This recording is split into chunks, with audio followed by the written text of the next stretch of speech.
Hi, this is Mark from LongIslandWatch.com, and we are sliding off the Wind-Up Watch Fair weekend.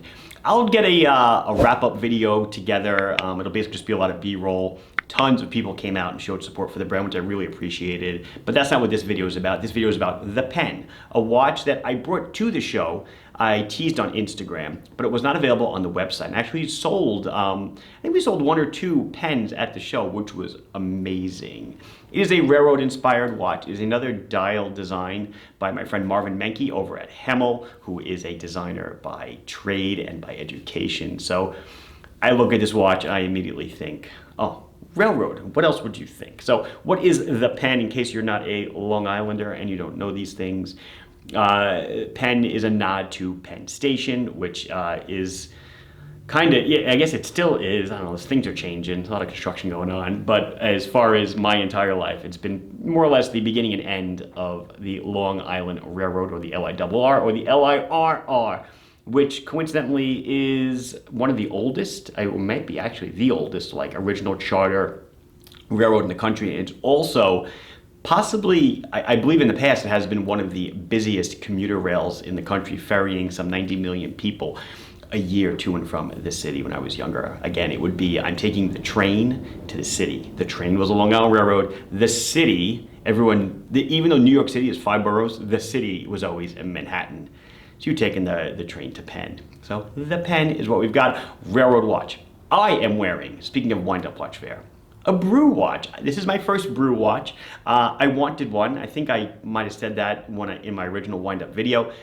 And this is the 8-bit, and I fell in love with it, and I bought one. Showed it to my 10-year-old daughter, and she said to me, "It looks like Wreck-It Ralph." So that means the design language was nailed on point. Excellent. And on my other wrist, the Islander Bethpage Amerigraph Chrono, which we actually sold quite a few of these silver dial models at the show. People got to pick them up and see them, and they were very happy with them, which makes me very happy because I think it's a real swell looking watch. Anyway, that's all I've got to say for now. Let's get on with Choo, the Penn watch. Say hello to the Penn. Model numbers ISL 170 and 171. Aren't they smashing looking? Oh, they look awesome.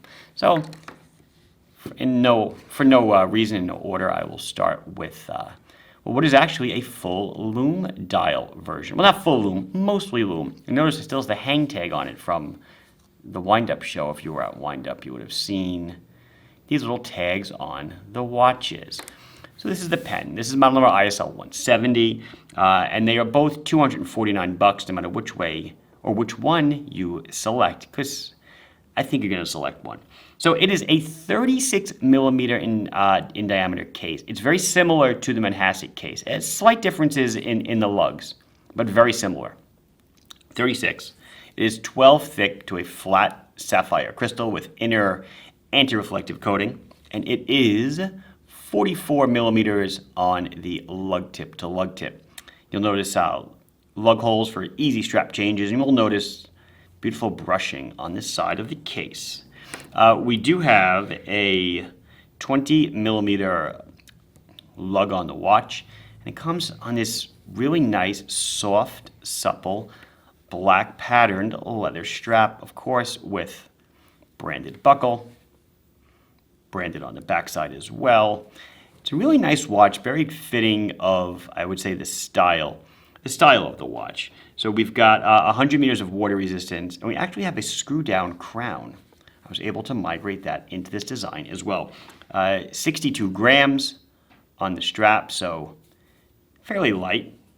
And let's see, I said the price was $249. I think that's about everything. So what's it running on? It's running on an NH 36 movement. Again, couldn't get the 38s on these. So when you unscrew the crown to set the time, put out 1 click. It's a ghost position, but no ghost click. And then two clicks out will change the time. Wind it, you get your roughly 40 hours of power reserve. So it is a classic railroad dial. The number style, the hands. I mean, Marvin did a wonderful job on the dial. We selected the hands together. I had a little input on the dial. I made some small tweaks, but man, he got the design language perfect. Look at the railroad tracks on the chapter ring, and then the pads outside, the printed Arabics, and then the use of a small subset for the military time. It just looks awesome. Awesome, awesome, awesome. So on this dial, I'm sure it's coming through in video. It's tough for me to see in the viewfinder, but the center of the dial, about the center half of the dial, I would say, is a record player pattern. It is kind of, you'll see concentric circles, right? And then outside that, you notice the coloring on the dial is slightly different, and that's because outside the dial, like this here, and you'll see when I do the loom, is a full plate of BGW9. So it's going to glow a nice cool blue when the lights do go down. Of course, a lovely signed crown, and then an exhibition case back. People have been asking, Mark, are you ever going to decorate your rotors? It's something I'm working on. Got a couple of prototype rotors coming out I'm going to take a look at and, I don't know, see which way I go. But for now, this is what you get. And then the outer edge is etched with the usual Islander automatic, the logo, 100 meters. Sapphire front, sapphire back. Kind of important to note that again, that we do sapphire on the case back. So this is your ISL 170. And then I wanted to do something a little more vintagey because it is, railroads are, not that railroads are old. I guess they are old, but people still use them, right? But the whole idea, I guess, of railroad watches, railroad approved. I guess there still are railroad approved wristwatches. I don't know who makes them. I know Seiko stopped making the railroad approved watches. I don't know if Citizen still does. But obviously for keeping the trains on time, of utmost importance. But this is more of a vintage gold dial. And again, you can see that record player pattern. Let's see how close I can get. There you go. Definitely seeing it there on the inner portion of the dial. And then that just smooth gold, antique gold appearance on the outside. The hands are, I don't want to say the same because they're filled with loom. It's a similar shape, similar outline, right? But these now are filled with C3 Super Luminova, and then you'll notice the loom pads outside the military time markers. So this will glow nice C3 when the lights go down. I paired it on a lovely brown strap, same style as the other strap that you just saw, but in a brown color. I felt it just works. So again, this is your ISL 171. And this right here is your 170. So let's get that tag out of the way. Let us do a little loom. And there you can see that ISL 170 on the left with the full, kind of partially full loom dial. Almost like a reverse railroad headlight coming at you, right? Pretty cool. And on the right is the C3 with the hour, minute hand, well loomed, and then the loom plots. And you will notice, of course, I'll pick it up in case it's not coming out, at the 12 o'clock position, 2 dots. So you get your orientation flat out. So here it is on my 6 3/4 inch wrist. It wears great.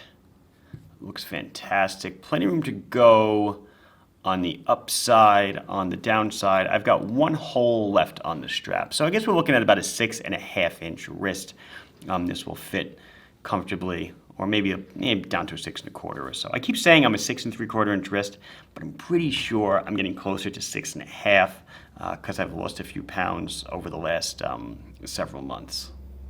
And that is going to do it for today. This has been Mark from LongIslandWatch.com showing you the Penn wristwatch. Please like the video if you enjoyed it. Subscribe to the channel if you have not done so. Questions, comments, anything else, you can put it down below, and I'll be sure to address it as soon as I can. Thank you very much for watching. Bye-bye.